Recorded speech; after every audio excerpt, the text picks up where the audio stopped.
संजय भैया, आम के बारे में क्या कहेंगे हमारे गोरखपुर का? अरे भाई साहब बहुत टेस्टी है। कौन सा आम है जो आप खिला रहे हैं? अमरपाली। ओह, आनंद।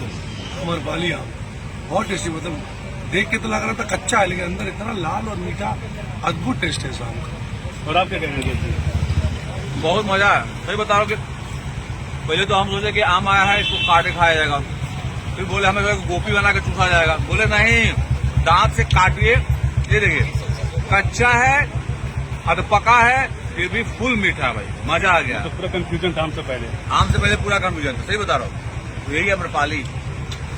अखिलेश भैया, कल खाएंगे कि कुछ बोलेंगे? हम खाएंगे तो बाद में बोलेंगे। चलिए ठीक है। तो करिए, वो खा रही बेचारी, वो तो मान लीजिए जिसका पार्ट है उसको भी खा रही है, भोजन ग्रहण कर रही है। बहुत मीठा। और आम गोरखपुर में है।